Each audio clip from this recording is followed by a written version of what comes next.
Yo, what is up, YouTube, man? In Season 4 of NBA 2K23, they added a new spin jumper, the Michael Jordan spin jumper. Now, this one is a lot different from the normal you see. Whenever he goes into the spin animation, he does a shimmy fade before he actually finishes the shot. Now, at first, you may be thinking, this is going to be super slow. This is going to be super troll. You're never going to want to use this in a competitive situation. But I'm here to tell you guys, if you guys are new, if you want to drop me a like and subscribe, of course, it helps me out a ton, and I do appreciate it. You want to throw on Mini Magician if you're going to be planning on doing a bunch of spin shots. Check this out. First play of the game. He's not expecting it. So I'm actually able to get a three-pointer spin shot Michael Jordan shimmy in there. It's an interesting animation. Now, it is slow.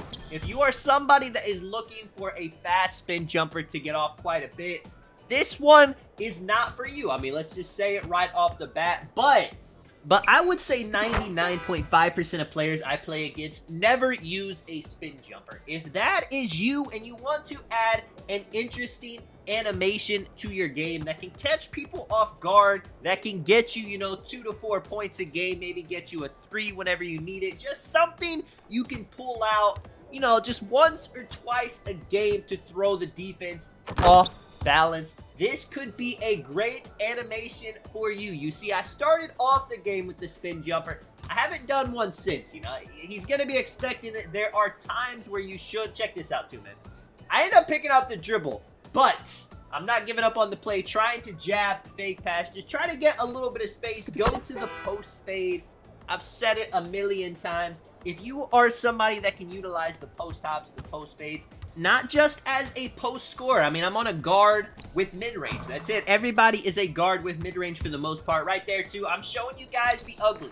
He predicted the spin jumper was coming because it is so slow, and he was able to get a smothered contest. This is not an animation that you can kind of get off and just hope they don't get a contest. If they're able to predict it, they will be able to defend it very well. It's all about throwing your defender off balance, doing something that they're not planning. Maybe they think you're going for the drive. You end up doing a spin jumper so they get too low. I mean, check this out right here. He thinks I'm going left to go to the fadeaway. I end up just stopping with the spin jumper, going to the right slightly with the shimmy. Again, right here, he thinks I'm driving. I'm able to get up the space, having a lot of fun with this animation, and actually using this animation to help me win the game.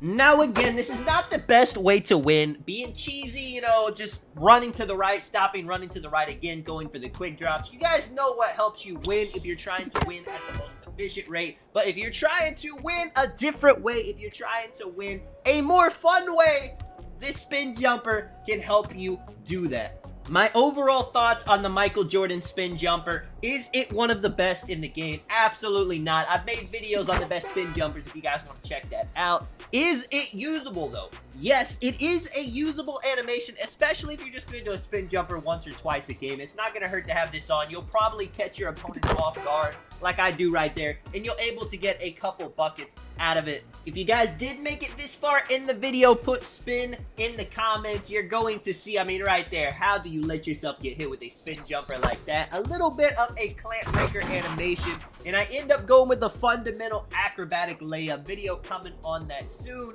Right here, my whole thought process is try to get a spin jumper when I can, but again, I'm not going to force the animation, because if he predicts it, if he jumps at it, then just like in the last video, it's going to be a 100% smothered. And it doesn't matter if I have ankle breaking shots, takeover activated. It doesn't matter what my mid-range is. Right here, he gets the contest. You're not going to be able to hit those. Now, that was a yellow, but you don't want to make a habit of taking yellow shots, even if you can hit those every once in a while. 12-0 right here, going to the rim run, but I decide to kind of try to grab him with it. Now, to be fair, the dunk was probably the safer play, but doing a spin jumper in that situation was still a smart thing to do. You see, he is flopping on the ground. He's done. He's had enough.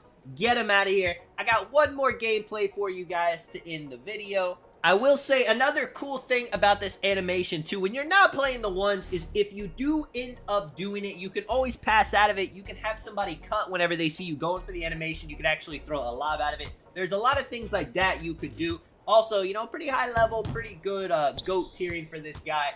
But In this 1v1 situation, if I end up doing the animation, I gotta finish through because there's no way I can pick the ball back up unless I throw a self alley-oop, but they made those travels a lot more right here behind the back to the hoop, spin it to the rim.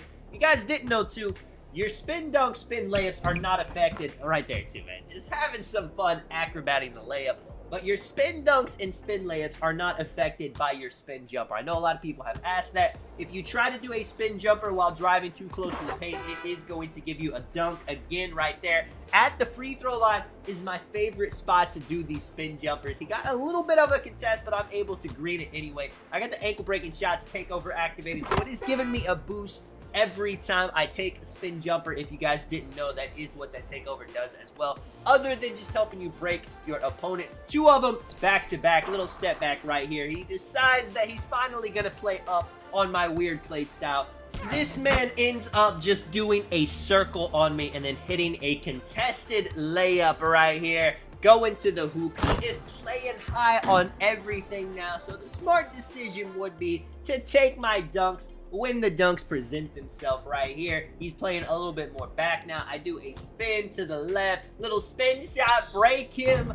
Now, unfortunately, that breaks him in a way where he's still able to get a contest. And I do think with 2K, if you break somebody, they should not be able to contest your shot. I end up giving up a lot of points, but we do get it back. Wasn't about to let him score 21 on me. Little dunk right here, but bounces off the rim. He gets another chance. He gets stuck right here, though. I'm there, hands up, misses the shot. The close shot patch they did actually work well. Unfortunately, end up bumping it out of my hands. He's cold, though. He's trying to do another kind of circle on me. I am there. Another stop. Finally make him pick up the ball. I got to focus on this board. He might have offensive rebounding. Having offensive rebounding can be clutch in 1v1 situations for things like this where you just keep getting the ball, but he didn't utilize it very well. Get my takeover once again. Shoot the three right here. One more shot, man. Let me know if you guys enjoyed the video. This is Sonic. I will catch you guys in the next one, man. I'm out. Peace.